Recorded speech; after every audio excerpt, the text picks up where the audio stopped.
back at it.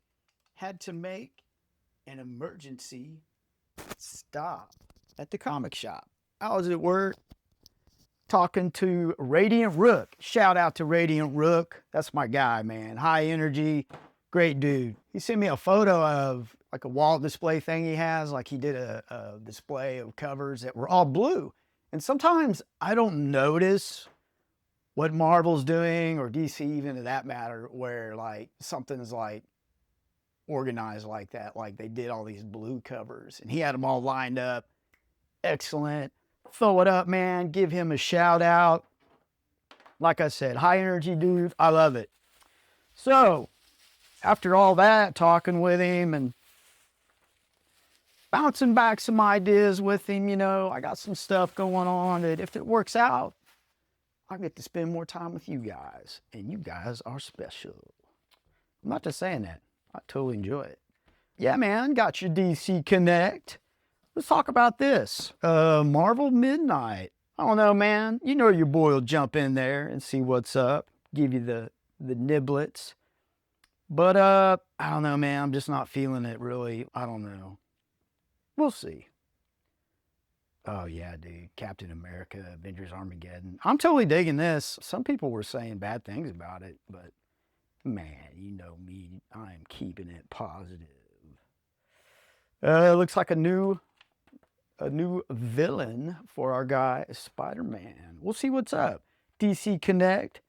You know our boy Darkseid, or is it Darkseid? Doing what he does, man. Making a comeback. Ooh, there's a little baby Darkseid. Maybe that's from, you know, they did the, man, I forgot the name of it. I want to call it the Forever People. Oh, dude, it's so bad when I can't remember, but they had a little Omega Kid, like a new character. We'll see what's up with that. I'm looking through my books now, seeing if I can't get the right. I don't know. We'll see what's up. Since this shop is on the way home, your boy hit it. So it's New World Comics. They're looking out for your boy, man. Looking for Jenna Cha covers. It's all good. So had to get it, man. Everybody's jumping on this. Verity Pennyworth. Totally looking forward to it. Doesn't feel like gender bending where they're just replacing a male with a female character. Feels natural. Feels the way it should be. Oh, it's going to be great storytelling. It's going to open up new doors. Like we're going to learn more about this society of butlers, which I think is cool. Maybe it'll be kind of like the Kingsmen. You know what I'm saying? We'll see where they go with it. But yeah, it gives you ample story material. And she's already shown that she could beat Batman's security systems.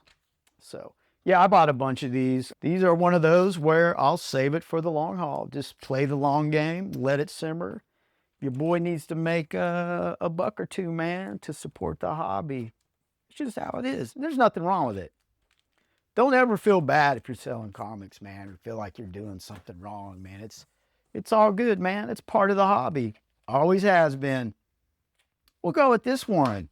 Always kind of digging through the Legion bin, and what started this off was Cosmic Boy. I have Keith Giffen, R.I.P. to that guy, great dude. Levitz as well, the writer. There was an issue with Cosmic Boy. I'll throw a pic of the cover up though, but man, it was totally awesome. He you know, his family was killed on his home planet, and he was out for revenge, and it has a very twist at the end, but it just showed him at a very raw, powerful moment, emotionally and with his power set. So I really got into it. Haven't read this, but I thought I'd get it just because of that. Cosmic Boy, you know, it's metal powers, but it doesn't feel like Magneto. You know what I mean? It just feels like a whole, like, it's easy when you have a magnetic-based character to go to the Magneto thing. And they're only $2, man, so you can't lose. It's a win-win. But he just doesn't feel like that to me. You know what I'm saying? It's I don't know. The Legion is like, you either like the Legion or you don't type thing. I always liked it. Like I said, it was always, and a part of that is availability. It was always available at the grocery store when I would go with my mom. And so, spent a lot of time with the Legion waiting for mom to get the grocery. Perfect babysitter back then. And the run, Levitz and Keith Giffen, like they were the second best seller for DC behind Wolfman and Perez. And that is saying something. Perez and Wolfman, man, just killed it with the new Teen Titans. Oh, man. Something else. And if my guy Matt Price is watching, I have found in the wild someone doing the 3-tape Tony. It's amazing. I thought I was the only one that did it. So you got the 1, you got the 2, and the 3. Yeah. So it's not just me. I'm not crazy. Yeah, I always do the 3 because dog ears, like, oh man, I totally could not stand dog ears. And then I was like, well, why not? Just do the whole thing. So I'm giving this a Gerb. I'll do this like with my older books. I'll throw a Gerb in with a BCW, but some say overkill. I say my business. It does get expensive, so I'm always looking for bulk. Always buy bulk. I'll buy 1,000 at a time. Never bought the, they sell like a box full of loose 1,000s. I never understood that really, but you know what? I got to redo this one. But I don't know, maybe it's a good deal. I think Matt does it. Shout out, Matt. Let your boy know. Now, Mylar, I get a great deal. I buy 1,000 from E. Gerber directly. And with the bulk discount, I'm paying about $9.99 a pack. And that's fantastic. You get on Amazon and look that up, man. There's people selling them for like $30 on there. And I was thinking, man, maybe I should just sell this on Amazon. But man, I don't want to get into that. You know what I'm saying? So yeah, Cosmic Boy, love it. There's so many Legionnaires. You can just pick your favorite, man. Huge bang for your buck type deal. Plus, I like the villains, which, when we get into this next one, pure impulse buy the cover, as a matter of fact. But it is, sometimes I don't know. But yeah, totally enjoy this character, man. He's like huge, brutish, hulkish. I like how you can see the brain.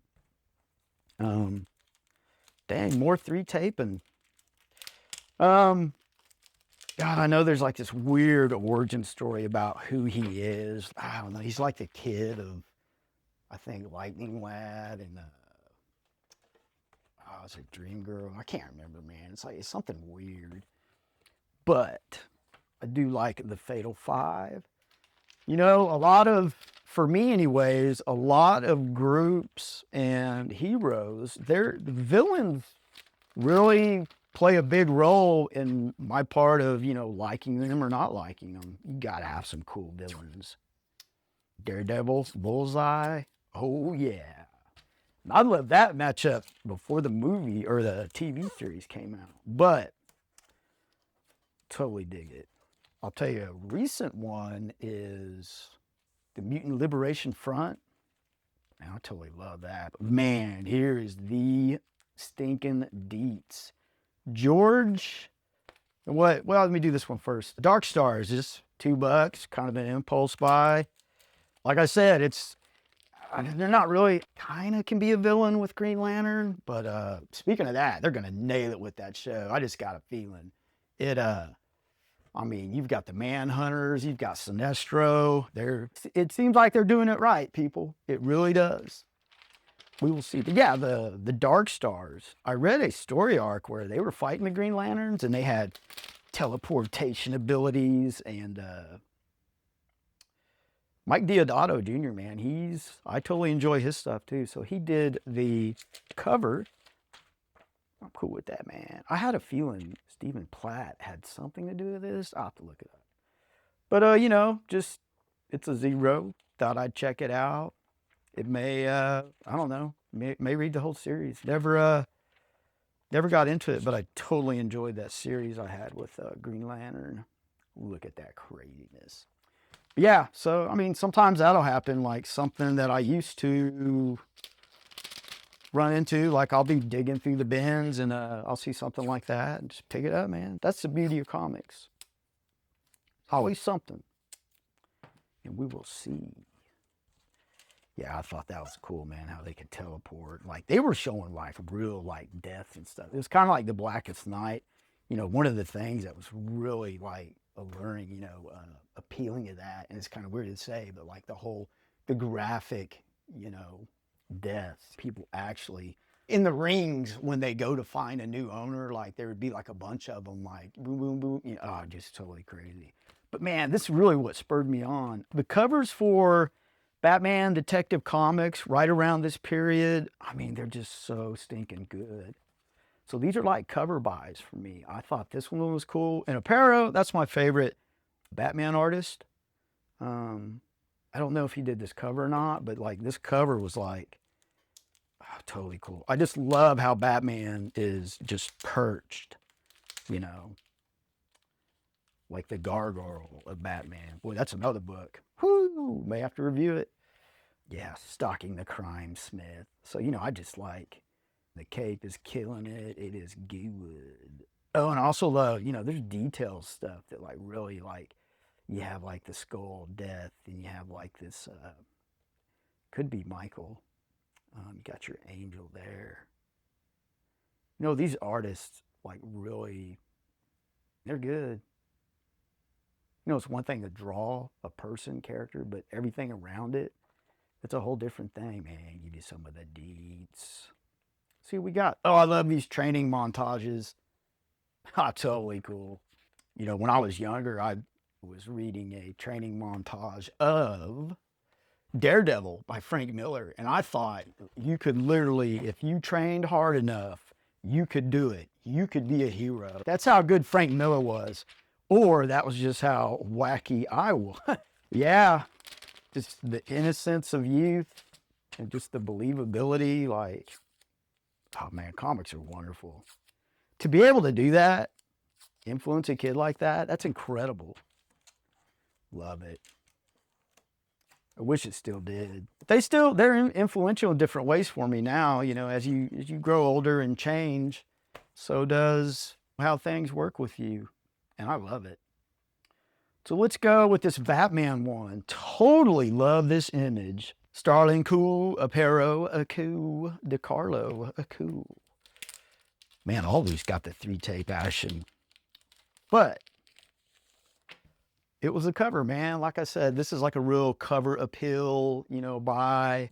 I feel really blessed that I can do stuff like that and share it with you guys. So yeah, the story. And what's cool is, we were talking about this at the shop, was I was like, you know, you could buy something just based on a cover, but what's cool is when you read it, it may turn you on to another story, and you keep collecting, you know. That's the randomness I love about comics. It's something we're kind of losing a little bit with some things, you know, the randomness of finding things, especially with this, the whole world algorithm. Everything's an algorithm. And so a lot of stuff that you're fed, it's just not as random as you think. But you know what? That's why you go to the shop. You know what I'm saying? That's why you buy something online that, you know, you just look at the cover, read the description, man, just give it a shot. It's all good, man. It's such an affordable hobby. You know, I mean, you're not gonna like, you know, you're not gonna go poor or break the bank. You know, you could, and then with like dollar books and like what New World does, they have a bunch. That was $5. But, you know, there's a lot. They're $2. They have $2 bins. Speeding Bullet has a dollar bin. I mean, just browse a little, check it out. Give your imagination those niblets it so much desires. So here's another one, another cover by, I believe this is George. I could be wrong. I'll tell you what got me started on that was I was just browsing online and I saw, I'll show you what did it to me. George Pratt. I'm going to do a deep dive type review of this, you know. Not a whole lot of people, things like that don't get a lot of traction, but it's just, you know, it's stuff I like, you know what I'm saying? And I like to share it. And even if it's just a few people, it's all good. So Pratt's cover is like, I mean, look at that. Dude, that is so awesome. I love the negative space. It's very painterly. It's very moody. They really stand apart, you know, from your typical superhero aesthetic, you know, when you really look at it. I mean, I could go on and on, but there was a bunch more. I can't, yeah, 38. It's 632, 34, 35, 36, 37. So, shout out to Matt. Maybe you got him. I'll find out. I'll be making a trip there. But, you know, here's another one. It's not realism. It kind of even has like a rough, impressionistic feel to it. Like, look at the hand of, it's like Batman is more than human, like he's a predator. It's cool, man. So that's how your boy got, you know, down that fantastic rabbit hole. So yeah, and so even around those issues I just quoted out, like, and see, here you go, man, that's cool looking. I'll get into that. The bomb. So just right around this period, like in these 600 range of detective comics, and maybe around the 400, 430s, you know, in that range, just like a really fantastic time as far as creativity with the covers. Because, you know, Batman, you can do a lot. It's kind of like Spawn. And I'm not just talking about McFarlane's Batman stuff. I mean, Pratt, really, like George Pratt, kind of, you know, it gets lost in that shuffle. You know, I hate to say that, but that's the beauty of research, you know, all these tools we have available, even AI for research. I'll do a lot of that as far as like researching issues, things of that nature. Now, art, forget about it, man. My art has to be raw, aesthetic. So yeah, and here's another one. The color just popped and your boy bought it. I hope I don't have this one. Totally need to do an inventory. But you never know. One might be given away to the nephew. So yeah, the color was just, Batman is the smallest thing on here and he just pops. You've got this fantastic color, and then you have the complementary color there, the warm color, and then you have Batman just pop. And it's almost all cape. I know McFarlane had that, you know, that cape issue, but it really is something, you know, man, I hate to be a critic like this, but probably it would have been cool if this kind of like snaked around, you know, and it's Lady Justice. So I don't know, man, it's cool. So yeah, man, so like sometimes I'll do that, just get these colors. I mean, let's give you some of the nibs in the inside. Yeah, man, good stuff, man. I'm telling you, Perro was on his game. He would do Batman just like his cowl. Like, I think he was the best at that part. Very fluid with his cape and cowl with Batman. You know, like there's an example. Yeah, like that's what I'm talking about right there. That is total Aparo. It's such a small thing, but look how the shadow is so ominous and like a monster. Oh, dude, these artists are so good. Yeah, here's some more. He was very fluid. Totally dig it, man. Like I said, he's my favorite Batman artist, man, even above, you know, like McFarlane. But don't get me wrong, man. McFarlane is, dude, he's tops as well. But it always can't be Amazing Spider-Man 300. Do your digging. Do your research. So there you go, man. An emergency trip. Just, I don't know, man. It happens sometimes. So have fun and get it.